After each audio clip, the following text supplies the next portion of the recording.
welcome back to the Human Role. We are now on to our episode where we're going to talk about culture. Thanks so much for everyone taking your time out to listen in to all my past episodes. So if you missed the last one, definitely go back and check it out. It's a really good episode on a neuroflexible workplace with a great guest, Kay Sargent, that works at HOK. So really good conversation, a precursor conversation to lead into this episode where we're going to talk about culture, right? And we're going to get into basically workplace culture is what I am focusing on now. And it is really, really important. So let's get into specifically what a workplace culture really means, right? So think of it as like the company's attitude, right? Workplace culture is basically the personality of an organization, and it's truly shaped by values. It's shaped by, beliefs, behaviors, and it's really created for employees to encompass the organization's traditions, right? So if you think about it, what mission, right? When we talk about mission statements, what is a company's actual mission and goals that they're trying to specifically accomplish? And so I'm sure at the point of our career, right, my network is filled with people that have tenure within the workplace. If you are just starting off in your career, kind of take this as some advice that as you go through the years of working, many of us, including myself, have definitely experienced not so good cultures, right? That thing called the toxic workplace is a real thing. And so when I mentioned just a moment ago, as far as culture being a company's attitude, that's really, the thing to go about it, right? Just think about how you wake up every day and how you may potentially take on your life. And, if something terrible happens, how you look at that. A company is really the same thing, right? Whoever is leading the actual company really should take a stance and focus heavily on culture. So in my last episode, where it was made very clear, the current state that we're on right now is allowing us to essentially rethink everything and restart everything. And so that's really what I want to also focus on when it comes to culture, why it's essential for a business and how companies can really get to it. And then also you yourself and how, you can maybe even potentially contribute to a really, really good culture is where I really want to also focus on today. So let's get into why it could be essential for a company to really focus on their specific culture, right? So when we think about it, your culture and the atmosphere that you create for employees really helps with all employees' well-being, their performance, and really, truly, in my opinion, just like the loyalty that someone has to a company. So you really want to focus on what you're doing for your specific employees. And this could really go all the way back to like onboarding, right? So we want to talk about what a company can actually do to show, their employees or their specific new hires, how their culture is, right? So that an employee can make sure that they are aligned with that culture. If you start with proper communication from the beginning, hiring someone, that really goes a long way. The better communication that you have with your employee population, the more comfortable that they feel speaking up on certain things. So there's a lot of environments where employees may or may not feel comfortable kind of being that one that raises their hand when others are maybe a little too shy to do so or might not feel comfortable being a little vocal. If you let your employees know that, hey, look, this is an open door policy and you can come to me, but then also not just say that. So what do we say? Like, don't talk about it, but actually be about it. If you actually show you yourself as, someone who may be in a management position or, leader, the owner of the company, if you show that you are communicating and you are open to feedback, that would essentially draw your employees in to communicate more. And then that helps you identify when issues are coming up and how to quickly, nip those if it's, a bad issue, if it's something that's easily fixed, or if it's something that you guys are still working through and are just not sure what the end result is going to be yet. I think just having that communication with your employees is going to be really, really important. And in return is really essential because, it helps with employees' well-being and them actually wanting to, come to work. Also, too, I think it is really essential to have a proper culture and making sure that you're sticking to it. Just because outside of well-being, it does help employees and their performance, right? So if you're not really feeling it, if you don't feel like the company is really ethical that you're working for, and you may employees still have to continue to stay there because obviously everyone has, bills to pay and we have finances that we have to cover. If an employee is in a very good atmosphere and a good environment, it will obviously help their performance. And I think a workplace stance, or from like an HR stance, it's really important to look at your employees and the population as really look to them as your client, right? So, because if your employees are happy and they're the ones doing the work, then the work's going to get done right. And then, you can move on to the next project.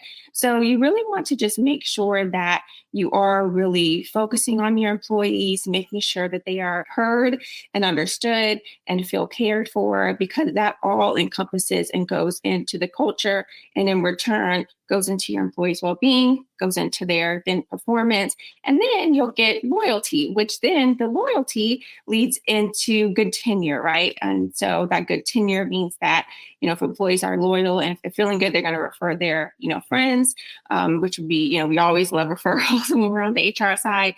And then it helps with, not only employee retention, but the company's reputation. And that's really the key, right? Your culture is going to lead into your reputation. The Use Case Podcast is where technology vendors get to talk about themselves.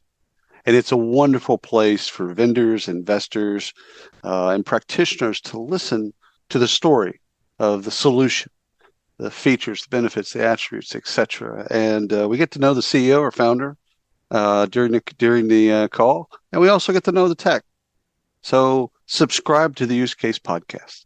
It does not matter if you have a good idea or plan or, vision of something, because if you have ever, heard of Peter Drucker, he's a really, really well-known author, but one of his most popular statements encompasses this, right? So one of his statements goes as, culture eats strategy for breakfast. And you really have to think about that, full suite, right? So when we think about that specific statement, you can have a really good strategy in place. You can go out and hire all of like the top dogs, right? If that's what you consider them. You can really put in, great effort to build out this great business plan, get everyone's opinion if you want to.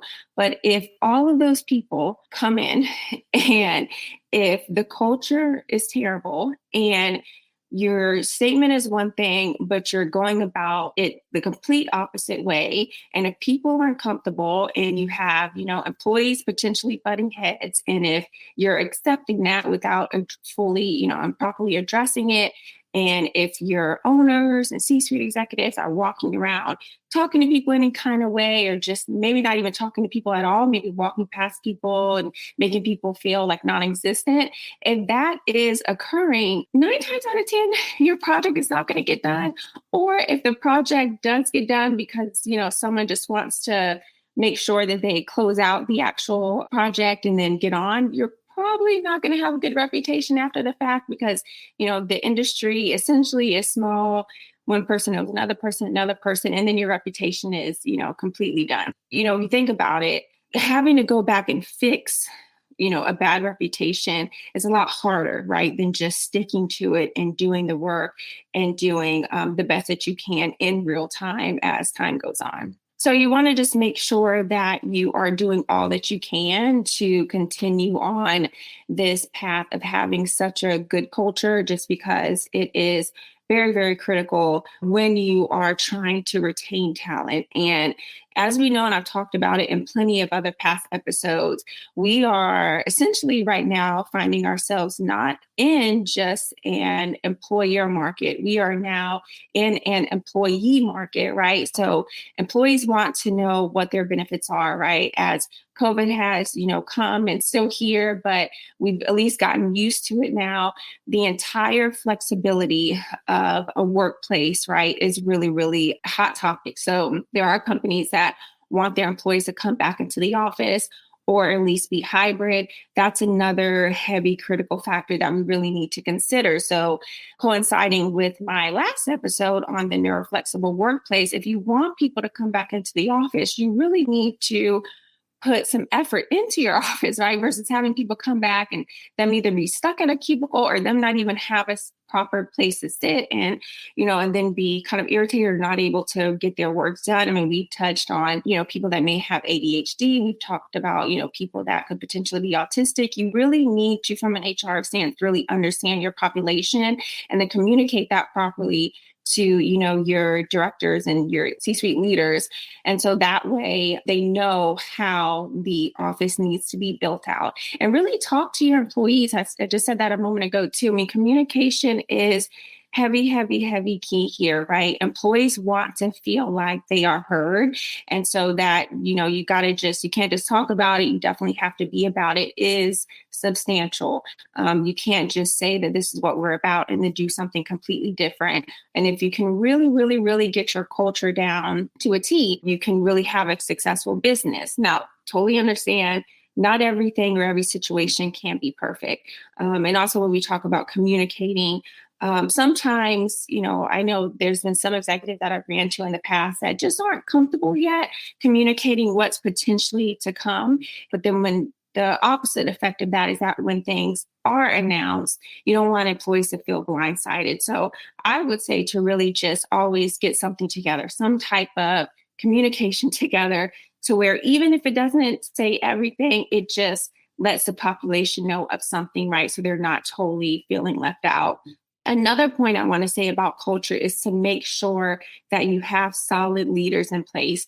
And for me, I really want to just focus on the fact that when I think of leaders, I don't necessarily think that a leader has to be someone with a manager title. So for any employees that are listening that may not be in a specific management role, you can still really be a leader, right? You don't have to have that supervisor, manager, heavy director, C-suite title and think that you can't be a leader. You can absolutely still be a leader, without that specific management title. There are a lot of managers, I know we've all come across them, I myself, that have this management title and have no clue how to manage. They have no clue how to talk to people. Some people have managed me, have no clue what, I specifically may have been doing all day or have no clue what my specific job entails, right? They might have just been thrown into a management position. And that does happen, at some time, at companies, and sometimes it's at no fault to them either, right? Sometimes it is, sometimes it's not.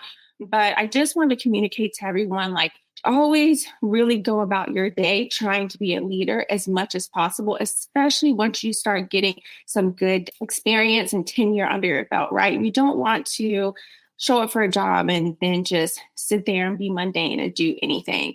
We are in a stage now, especially with AI coming in, that a lot of those smaller day-to-day tedious tasks are now, truth be told, going to be taken away. And I have said it in a couple of other past episodes, we have to start being more strategic. So from an employee stance, and we focus on that, you can start being, more strategic in your role, but you can also start being a leader. So imagine or think back to when you first started your career. I had this on my side too, but over 15 years ago, where, I came in, I might have had straight out of college, had no clue what I was doing.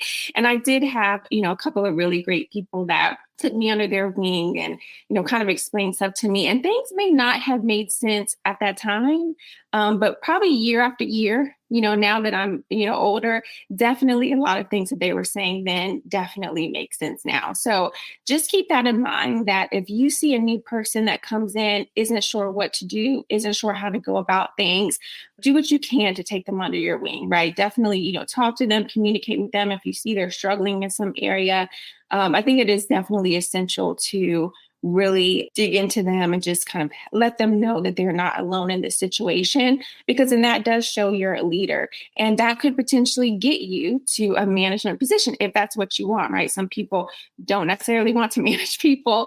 I would say try to maybe at least manage one person so you get your feet wet a little bit to see if you like it or if you don't like it. There's plenty of people that I know in their career now have no interest in managing people because that is a whole job within itself. But I think if you just continue to showcase some type of leadership and also live up to your company's culture too, that's always great, right? It's always a plus for you. Even if the company still doesn't go over well, even if the company still isn't in technically like a good stance at all, at least you can leave there with that added level of experience. So that's always good. And it helps, with teamwork. And then for, anyone in a management position or a leadership, well, what people would kind of consider a leadership position, right? Which would be a actual C-suite level position, senior director position, or director position, right?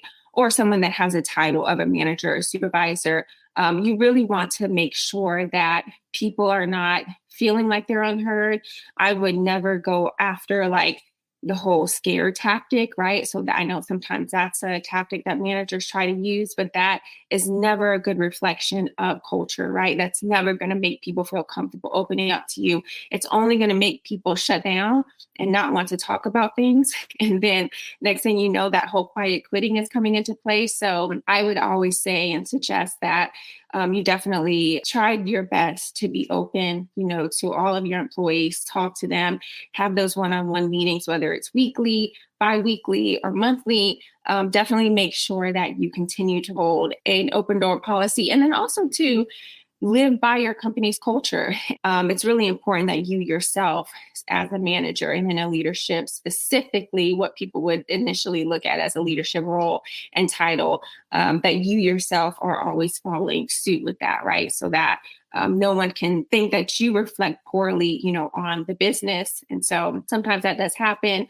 But I just definitely want to stress that because that is really important. And to me, it's really important too, because a lot of people think, like the misconception, I guess you can say, is that people really think that culture is like just an HR thing. And that's not it. Culture is the full, like it encompasses like the whole company, executives, it encompasses everybody, right? And so it cannot just fall on one person or one department's shoulders.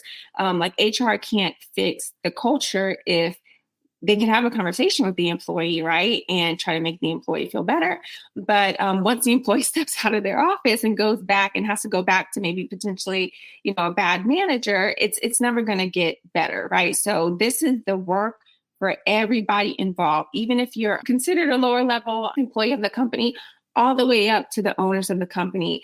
You really, really, really have to stay focused on culture, and everyone has to show it. And another thing I definitely want to mention is that you really should be like adaptable, right, to your culture, because who your company was a couple years ago may not be who your company is now, right? And so when we think about pre-COVID, I absolutely would have never thought of a work from home environment, right? There were, of course, companies doing that. And there were a couple of people that I remember had already been working from home before then for other companies, but I myself had never envisioned being a part of a company being able to work from home, especially because a lot of my heavy role was payroll, right? And so we had to get the payroll checks, we had to get them signed, we had to get them approved, all that type of stuff. And so I really just never foresaw being at home. And so now that we have gone through COVID, everyone has had to reinvent the wheel. And now that although we're still in COVID, we're still, for essentially, we have come out of it. People have adjusted. Your culture definitely has to adapt to that too, right? Your culture could be completely different. And so I would say to reevaluate your culture year after year, every couple of years. Maybe you want to do the every 5-year mark, because things could change, right? Ownership could change, management could change. Maybe your culture was really focused towards one specific point, and then maybe now it's shifted to another point, right? As the world evolves. So that's one thing I would say, always revisit your, mission statement, always revisit your culture specifically, and just make sure that if there does need to be a change, there's a, solid reason for it. And then I would always say to make sure you are communicating that, right? You definitely got to communicate that to your population as well. So keep that in mind too. Let's focus on empowering our employees, right? Focus on their well-being. Mental health is a huge topic right now. Very similar to what we talked about in my last episode, is that people are now being more vocal. People are not necessarily as shy as they were, years ago, right? And so now that these conversations are being had, it is definitely opening up, a lot of can of worms of a bunch of other things that people really need to consider. And so I would say, not only does your communication need to be top tier, but you really need to have like the full benefits laid out of everything. So literally your benefits that you're offering to your employees, but also the whole role of culture and like why you're focused on this culture and how that can even benefit the company, because it all comes full circle, right? And so as long as that's communicated, the employee gets in and starts feeling comfortable and then feels that type of loyalty, right, to your company, that could essentially help the company still progress, right? And, maybe that brings in more, whatever your industry you're in, that could bring in more clients, that could bring in more top tier, employees, right? That can keep with your tenure. And so there's only a few companies, I won't name drop them, but only a few companies that I have heard of that have very, very, very strong tenure.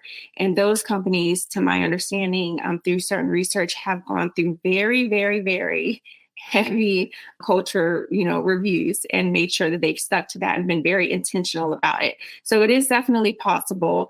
We just have to make sure that we stick to it. So another thing, last thing to chat about is how companies could really factor this all in to their organization. And so, of course, you're talking about your surveys, right?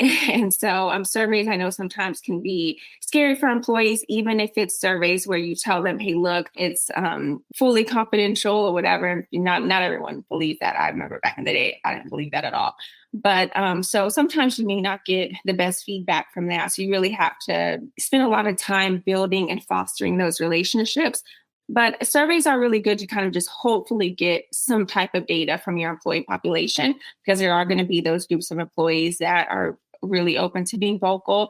But separate from that, I know I mentioned like the onboarding piece, really communicating with everyone, making sure you have proper documents together and are training them on, what your whole mission is about, but really heavy on the leadership. And if people in management and supervisor roles really focus on that specific part of being a leader, that's going to trickle down to your employees who are not even, in a specific management position. So if I were you, I really stay focused on that too. So that being said, I'm going to close out this episode about culture, but all of this is going to intertwine with one another. So the neuroflexible workplace that I talked about last episode to this episode on culture is going to now lead us into the next episode where we're going to be talking about diversity, equity, and inclusion. So definitely have another really great guest that's going to be on for that one. So I'm really excited to get into that conversation because it all is going to, come together on this specific focus I'm on right now in regards to the actual workplace. So stay tuned for that. That'll be posted in a couple of weeks. But thank you all again for listening in to another episode on workplace culture from the human role. Really appreciate everyone's support and see you in a few.